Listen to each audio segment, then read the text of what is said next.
ನಾನು JGM ಅಕಾಡೆಮಿಯ ಕನ್ನಡ ಶಿಕ್ಷಕಿ ರೂಪ. ಇವತ್ತು ನಾವು ನಮ್ಮ ಮುಂದಿನ ತರಗತಿಯನ್ನು ಶುರು ಮಾಡೋಣ ಬನ್ನಿ. ನಮ್ಮ ಚಾನಲ್ನ ಸಬ್ಸ್ಕ್ರೈಬ್ ಆಗಬೇಕಂದ್ರೆ 99 ರೂಪೀಸ್ ಕೊಟ್ಟು ನಮ್ಮ ಚಾನಲ್ಗೆ ಸಬ್ಸ್ಕ್ರೈಬ್ ಆಗಿ 5 ವರ್ಷದ ಕ್ವಶನ್ ಪೇಪರನ್ನು ನೀವು ಅನಲೈಸ್ ಮಾಡ್ಬೋದು ನನ್ನ ಜೊತೆ. ಮತ್ತು ಎಕ್ಸಾಮನ್ನು ನೀವು ಆರಾಮಾಗಿ ಈಗಲೂ ಸಹ ಪಾಸ್ ಮಾಡ್ಬೋದು. ಬನ್ನಿ ತರಗತಿಯನ್ನು ಶುರು ಮಾಡೋಣ. ವಾಕ್ಯ ಸಮುದಾಯ 3. ತೂಕವನ್ನು ಕಡಿಮೆ ಮಾಡಿಕೊಳ್ಳಲು ಅಥವಾ ಆರೋಗ್ಯಕರ ತೂಕವನ್ನು ಕಾಯ್ದುಕೊಳ್ಳಲು ಕೇವಲ 2 ಸರಳ ನಿಯಮಗಳನ್ನು ಅನುಸರಿಸಬೇಕಾಗುತ್ತದೆ. ಇವತ್ತಿನ ವಾಕ್ಯ ಸಮುದಾಯದಲ್ಲಿರುವಂತಹ ಟಾಪಿಕ್ ಏನಂದರೆ, ತೂಕವನ್ನು ಯಾವ ರೀತಿ ನಾವು ಕಡಿಮೆ ಮಾಡ್ಕೋಬೋದು, ನಮ್ಮ ವೆಯ್ಟ್ ಲಾಸನ್ನು ಯಾವ ರೀತಿ ಮಾಡ್ಕೋಬೋದು, 2 ಆರೋಗ್ಯಕರವಾದಂತಹ ರೀತಿಯಲ್ಲಿ ನಾವು ತೂಕವನ್ನು ಕಡಿಮೆ ಮಾಡ್ಕೋಬೋದು ಅಂತ ಹೇಳಿದರೆ, ಯಾವುದದು 2 ಆರೋಗ್ಯಕರವಾದಂತಹ ಒಂದು ಸೂತ್ರ ನಮ್ಮ ವೆಯ್ಟ್ ಲಾಸ್ ಮಾಡೋದಕ್ಕೆ, ನಮ್ಮ ತೂಕವನ್ನು ಕಡಿಮೆ ಮಾಡೋದಕ್ಕೆ ಅಂತ ನೋಡೋಣ. ಅವರು ಕಡಿಮೆ ಕೊಬ್ಬಿನ ಅಂಶ, ಅವ್ರು ಏನು ಮಾಡ್ತಿದ್ದಾರೆ, ನಿಮಗೆ ಕಡಿಮೆ ಕೊಬ್ಬಿನ ಅಂಶ ಹಾಗೂ ಸಕ್ಕರೆಯನ್ನುಳ್ಳ ಸಂತುಲಿತ ಆಹಾರವನ್ನು ಸೇವಿಸಬೇಕು ಮತ್ತು ಹೆಚ್ಚು ವ್ಯಾಯಾಮವನ್ನು ಮಾಡಬೇಕು.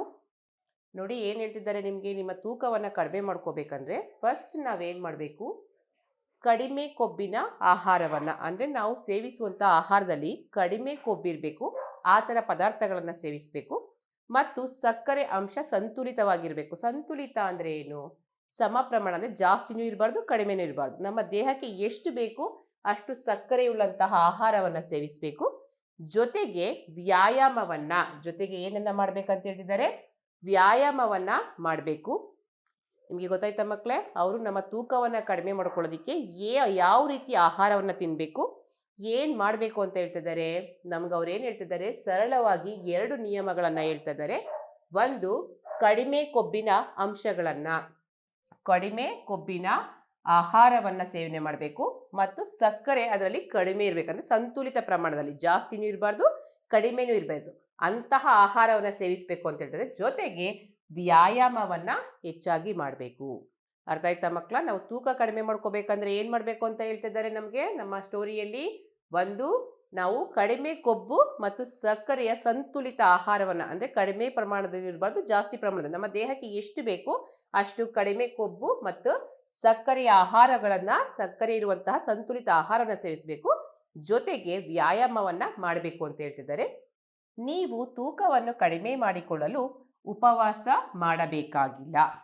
ಇನ್ನೂ ಒಂದು ಏನು ಹೇಳ್ತಿದ್ದಾರೆ, ಇವಾಗ ದಪ್ಪ ಇರೋರೆಲ್ಲ ಏನು ಮಾಡ್ತಾರೆ, ಊಟ ಕಡಿಮೆ ಮಾಡೋದ್ರಿಂದ ನಾನು ಸಣ್ಣ ಆಗ್ತೀನಿ ಅಂತ ಉಪವಾಸಗಳನ್ನು ಮಾಡ್ತಾರೆ. ಆದರೆ ನಿಮಗೆ ಲೇಖಕರು ಏನು ಹೇಳ್ತಿದ್ದಾರೆ, ನೀವು ನಿಮ್ಮ ತೂಕವನ್ನು ಕಡಿಮೆ ಮಾಡೋದಕ್ಕೆ ನೀವು ಉಪವಾಸ ಮಾಡಬೇಕಾಗಿಲ್ಲ, ನೀವು ಉಪವಾಸ ಮಾಡೋದು ಅವಶ್ಯಕತೆ ಇಲ್ಲ. ಏನು ಮಾಡ್ಬೋದು ಅದ್ರ ಬದಲಿಗೆ, ನೀವು ಸಕ್ಕರೆ ಕೇಕುಗಳು ಬಿಸ್ಕತ್ತುಗಳನ್ನು ಕಡಿಮೆ ತಿಂದರೆ ಮತ್ತು ಸಾಕಷ್ಟು ನೀರನ್ನು ಕುಡಿದರೆ. ಅವ್ರು ನಿಮ್ಗೆ ಇನ್ನೊಂದು ಟಿಪ್ಸ್ ಕೊಡ್ತಾ ಇದ್ದಾರೆ. ಏನಂತ ಟಿಪ್ಸ್ ಕೊಡ್ತಾ ಇದ್ದಾರೆ, ಫಸ್ಟು ಅವ್ರು ಏನು ಹೇಳಿದ್ರು, ಸಂತುಲಿತ ಆಹಾರಗಳನ್ನು ಸೇವನೆ ಮಾಡಬೇಕು, ಕಡಿಮೆ ಕೊಬ್ಬಿರುವಂಥ ಆಹಾರಗಳನ್ನು ಸೇವನೆ ಮಾಡಬೇಕು, ವ್ಯಾಯಾಮ ಮಾಡಬೇಕು. ಜೊತೆಗೆ ನೀವು ಉಪವಾಸ ಮಾಡಬೇಕಾಗಿಲ್ಲ ನಿಮ್ಮ ತೂಕವನ್ನು ಕಳೆದುಕೊಳ್ಳೋದಕ್ಕೆ. ಜೊತೆಗೆ ಏನು ಮಾಡಬೇಕು ಅವರು, ನೀವು ಸಕ್ಕರೆ ಇರುವಂತಹ ಕೇಕುಗಳನ್ನು ಬಿಸ್ಕತ್ಗಳನ್ನು ತಿನ್ನೋದನ್ನ ಕಡಿಮೆ ಮಾಡಿ. ಅಲ್ವಾ? ನೀವು ಮಕ್ಕಳು ತಾನೇ, ಮಕ್ಕಳು ಏನು ಮಾಡ್ತೀರಾ, ಜಾಸ್ತಿ ಬಿಸ್ಕೆಟ್ ಮತ್ತು ಚಾಕ್ಲೇಟ್ಗಳನ್ನು, ಕೇಕ್ಗಳನ್ನು ಜಾಸ್ತಿ ತಿಂತೀರಾ. ಇದರಿಂದ ಏನಾಗುತ್ತೆ, ನಿಮಗೆ ಆ ಸಕ್ಕರೆ ಅಂಶ ಬಾಡಿಗೆ ದೇಹಕ್ಕೆ ಜಾಸ್ತಿ ಹೋಗೋದ್ರಿಂದ ನೀವು ದಪ್ಪ ಆಗ್ತೀರಾ. ಅದಕ್ಕೆ ಅವ್ರು ಏನು ಹೇಳ್ತಿದ್ದಾರೆ, ನಿಮಗೆ ಸಕ್ಕರೆ ಕೇಕುಗಳು ಮತ್ತು ಬಿಸ್ಕತ್ಗಳನ್ನು ಕಡಿಮೆ ತಿನ್ನಬೇಕು ಅಂತ ಹೇಳ್ತಿದ್ದಾರೆ. ಜೊತೆಗೆ ಏನು ಹೇಳ್ತಿದ್ದಾರೆ ಅವರು, ಸಾಕಷ್ಟು ನೀರನ್ನು ಕುಡಿಬೇಕು. ಏನನ್ನು ಕುಡಿಬೇಕು ಅಂತ ಹೇಳ್ತಿದ್ದಾರೆ, ಸಾಕಷ್ಟು ನೀರನ್ನು ನೀವು ಕುಡಿಬೇಕು. ನೀವು ತೂಕವನ್ನು ಕಡಿಮೆ ಮಾಡಿಕೊಳ್ಳುತ್ತೀರಾ, ಇಷ್ಟನ್ನು ನೀವು ಅನುಸರಿಸಿದರೆ ನಿಮ್ಮ ಒಂದು ಜೀವನದಲ್ಲಿ, ನಿಮ್ಮ ಒಂದು ಲೈಫಲ್ಲಿ ಅದನ್ನು ನೀವು ಅನುಸರಿಸಿದರೆ ನೀವು ಆರಾಮಾಗಿ ತೂಕವನ್ನು ಕಡಿಮೆ ಮಾಡ್ಬೋದು. ಜೊತೆಗೆ ಆರೋಗ್ಯಯುತವಾಗಿರುತ್ತೀರಿ. ಪ್ರತಿದಿನ ನಡೆದಾಡಿ ಅಥವಾ ಸೈಕಲ್ ತುಳಿಯಿರಿ. ನೋಡಿ ಏನು ಹೇಳ್ತಿದ್ದಾರೆ ಅವರು, ನಿಮಗೆ ಪ್ರತಿದಿನ ನೀವು ಓಡಾಡಿ, ಸೈಕಲನ್ನು ತುಳಿರಿ, ಇದರಿಂದ ನಿಮ್ಮ ಬಾಡಿಗೆ ಎಕ್ಸಸೈಸ್ ಆಗುತ್ತೆ. ವಿಡಿಯೋ ಆಟಗಳನ್ನು ಆಡುವುದಕ್ಕಿಂತ ಅಥವಾ ದೂರದರ್ಶನ ವೀಕ್ಷಿಸುವುದರ ಬದಲು ಸಕ್ರಿಯವಾಗಿರಿ. ಅವ್ರು ನಿಮ್ಗೆ ಇನ್ನೂ ಒಂದು ಸಲಹೆಯನ್ನು ಕೊಡ್ತಾ ಇದ್ದಾರೆ. ಏನು ಲೇಖಕರು, ನೀವು ಯಾವಾಗಲೂ ಆಟ ಆಡಿ, ನಡೆದಾಡಿ, ಸೈಕಲಲ್ಲಿ ಓಡಾಡಿ. ನೀವು ಯಾವಾಗಲೂ ವಿಡಿಯೋ ಗೇಮ್ಗಳನ್ನು ಆಡಬೇಡಿ, ದೂರದರ್ಶನವನ್ನು, ಟಿವಿಯನ್ನು ವಾಚ್ ಮಾಡ್ಕೊಂಡು ಕೂತ್ಕೋಬೇಡಿ. ಜೊತೆಗೆ ಸಕ್ರಿಯವಾಗಿರಿ. ಸಕ್ರಿಯವಾಗಿರಿ ಅಂದರೆ ಏನು, ಯಾವಾಗಲೂ ಆ್ಯಕ್ಟಿವ್ ಚಟುವಟಿಕೆಯಿಂದ ಎಲ್ಲ ಕಡೆ ಓಡಾಡ್ಕೊಳ್ಳಿ, ಒಂದು ಕಡೆ ಕುತ್ಕೋಬೇಡಿ. ಇವಾಗ ವಿಡಿಯೋ ಗೇಮ್ ಮಾಡೋದಾದ್ರೆ ನೀವು ಓಡಾಡ್ಕೊಂಡು ಮಾಡ್ತೀವಿ, ಅದು ಇಂಡೋರು, ಒಳಗಡೆ ಇಟ್ಕೊಂಡು ನೀವು ಮೊಬೈಲಲ್ಲಿ ಗೇಮನ್ನು ಆಡ್ತೀರಾ. ಇದರಿಂದ ಏನೇ ನಿಮ್ಮ ದೇಹಕ್ಕೆ ಯಾವುದೇ ಚಟುವಟಿಕೆ ಉಂಟಾಗೋದಿಲ್ಲ. ಇದರಿಂದ ಏನಾಗುತ್ತೆ, ನಿಮಗೆ ತಿಂದಂತಹ ಫುಡ್ಡು ಜೀರ್ಣ ಆಗಲ್ಲ. ಜೀರ್ಣ ಆಗಿದ್ರು ಅಜೀರ್ಣವಾಗಿ ಅದು ನಿಮ್ಮ ಒಬೇಸಿಟಿಯನ್ನು ಜಾಸ್ತಿ ಮಾಡೋಣ. ನೀವು ತುಂಬ ದಪ್ಪ ಆಗ್ತೀರಾ.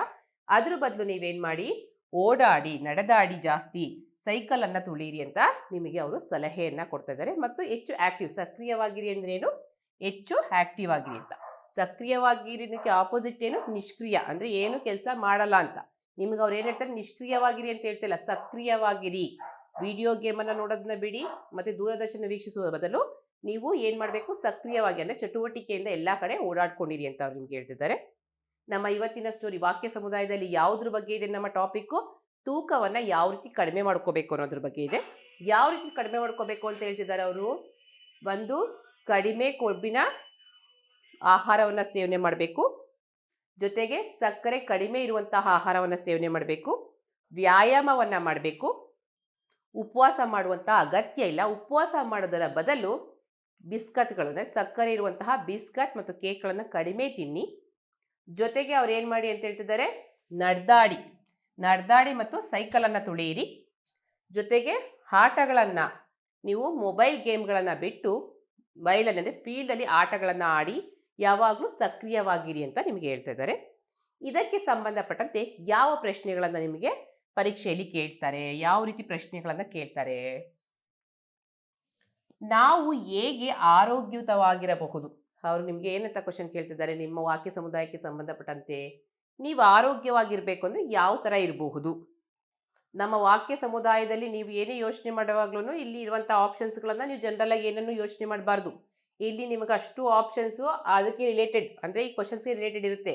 ನೀವು ಥಿಂಕ್ ಮಾಡಬೇಕು, ನಿನ್ನ ವಾಕ್ಯ ಸಮುದಾಯದಲ್ಲಿ, ನಿನ್ನ ಸ್ಟೋರಿಯಲ್ಲಿ ಯಾವ ಆನ್ಸರ್ ಇದೆ, ಯಾವ ವಾಕ್ಯವನ್ನು ಅಲ್ಲಿ ಕೊಟ್ಟಿದ್ದಾರೆ, ಯಾವ ವಾಕ್ಯವನ್ನು ನಿಮಗೆ ವಾಕ್ಯ ಸಮುದಾಯದಲ್ಲಿ ಮೆನ್ಷನ್ ಮಾಡಿದ್ದಾರೆ, ಅದಕ್ಕೆ ಮಾತ್ರ ನೀವು ಫೋಕಸ್ ಮಾಡಬೇಕು. ನಿಮ್ಮ ಗಮನ ಅದಕ್ಕೆ ಮಾತ್ರ ಇರಬೇಕು.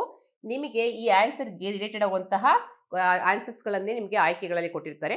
ನಿಮ್ಮ ಫೋಕಸ್ ಎಲ್ಲಿರಬೇಕು, ನಿನ್ನ ವಾಕ್ಯ ಸಮುದಾಯದಲ್ಲಿ ಯಾವ ಒಂದು ಸೆಂಟೆನ್ಸ್ ಇದೆ, ಯಾವ ಒಂದು ವಾಕ್ಯ ಇದೆ, ಅದಕ್ಕೆ ಮಾತ್ರ ನಿಮ್ಮ ಗಮನವನ್ನು ಕೊಡಬೇಕು. ನಮ್ಮ ವಾಕ್ಯ ಸಮುದಾಯದಲ್ಲಿ ಆರೋಗ್ಯವಾಗಿರಕ್ಕೆ ಯಾವ ಥರ ಇರಬೇಕು ಅಂತ ಹೇಳಿದ್ದಾರೆ. ಬಿಸ್ಕತ್ತುಗಳನ್ನು ತಿನ್ನುವುದರಿಂದ ಮಾತ್ರ ತಪ್ಪು, ಕೇವಲ ವ್ಯಾಯಾಮ ಮಾಡೋದ್ರಿಂದ ತಪ್ಪು, ಹೆಚ್ಚು ಹಣ್ಣುಗಳನ್ನು ತಿನ್ನುವುದರಿಂದ, ಇದು ಹಣ್ಣುಗಳು ನಮಗೆ ಟಾಪಿಕ್ಕೇ ಬಂದಿಲ್ಲ. ನಮ್ಮ ವಾಕ್ಯ ಸಮುದಾಯದಲ್ಲಿ ಏನಿದೆ, ಸಂತುಲಿತ ಆಹಾರವನ್ನು ಸೇವಿಸುವುದರಿಂದ ಮತ್ತು ವ್ಯಾಯಾಮ ಮಾಡುವುದರಿಂದ, ಅಂದರೆ ಪೌಷ್ಟಿಕ ಅಂಶ ಇರುವಂತಹ, ಕಡಿಮೆ ಕೊಬ್ಬು ಮತ್ತು ಸಕ್ಕರೆ ಅಂಶ ಕಡಿಮೆ ಇರುವಂತಹ ಸಂತುಲಿತ ಆಹಾರವನ್ನು ಸೇವನೆ ಮಾಡೋದು, ಜೊತೆಗೆ ವ್ಯಾಯಾಮ ಮಾಡೋದ್ರಿಂದ ನಮ್ಗೆ ಏನಾಗುತ್ತೆ, ನಾವು ಆರೋಗ್ಯವಾಗಿ ಇರಬಹುದು. ಇದು ಕರೆಕ್ಟ್ ಆನ್ಸರ್. ಅರ್ಥ ಆಯ್ತಾ ಮಕ್ಕಳ? ನಮ್ಮ ಒಂದು ವಾಕ್ಯ ಸಮುದಾಯದಲ್ಲಿ ಯಾವುದಿದೆ, ಸಂತುಲಿತ ಆಹಾರವನ್ನು ಸೇವಿಸುವುದರಿಂದ ಮತ್ತು ವ್ಯಾಯಾಮ ಮಾಡೋದ್ರಿಂದ ನಾವು ಆರೋಗ್ಯವಾಗಿ ಇರಬಹುದು. ಬನ್ನಿ, ಎರಡನೇ ಪ್ರಶ್ನೆ, ತೂಕವನ್ನು ಕಡಿಮೆ ಮಾಡಿಕೊಳ್ಳಲು ಏನನ್ನು ಹೆಚ್ಚಾಗಿ ತಿನ್ನಬೇಕು. ನಮ್ಮ ವಾಕ್ಯ ಸಮುದಾಯದಲ್ಲಿ ತೂಕ ಕಡಿಮೆ ಮಾಡ್ಕೋಬೇಕಂದ್ರೆ ಏನು ತಿನ್ನಬೇಕು ಅಂತ ಅವ್ರು ಹೇಳಿದ್ದಾರೆ. ಸಕ್ಕರೆ ಮತ್ತು ಕೇಕುಗಳು ತಪ್ಪು, ಬಿಸ್ಕತ್ತು ಮತ್ತು ಸಕ್ಕರೆ ತಪ್ಪು, ಬಿಸ್ಕತ್ತು ಮತ್ತು ಹಣ್ಣುಗಳು ತಪ್ಪು, ಹಣ್ಣುಗಳು ಮತ್ತು ತರಕಾರಿಗಳು. ನಾವು ತೂಕವನ್ನು ಕಡಿಮೆ ಮಾಡಿಕೊಳ್ಳಲು ಹೆಚ್ಚಾಗಿ ಏನನ್ನು ತಿನ್ನಬೇಕು, ಹಣ್ಣುಗಳು ಮತ್ತು ತರಕಾರಿಗಳನ್ನು ತಿನ್ನಬೇಕು. ಅರ್ಥ ಆಯ್ತಾ ಮಕ್ಕಳ? ಬನ್ನಿ, ಮೂರನೇ ಪ್ರಶ್ನೆ, ಆರೋಗ್ಯವಂತವಾಗಿರಲು ನಾವು ಯಾವುದನ್ನು ಸಾಕಷ್ಟು ಕುಡಿಯಬೇಕು. ನಮ್ಮ ವಾಕ್ಯ ಸಮುದಾಯದಲ್ಲಿ ನಾವು ಆರೋಗ್ಯವಾಗಿರ್ಬೇಕಂದ್ರೆ ಯಾವುದನ್ನ ಹೆಚ್ಚಿಗೆ ಕುಡಿಬೇಕು ಅಂತ ಹೇಳಿದ್ದಾರೆ. ಕೋಲಾಗಳು ತಪ್ಪು, ಹಣ್ಣಿನ ರಸ ತಪ್ಪು, ತರಕಾರಿಯ ರಸ ತಪ್ಪು.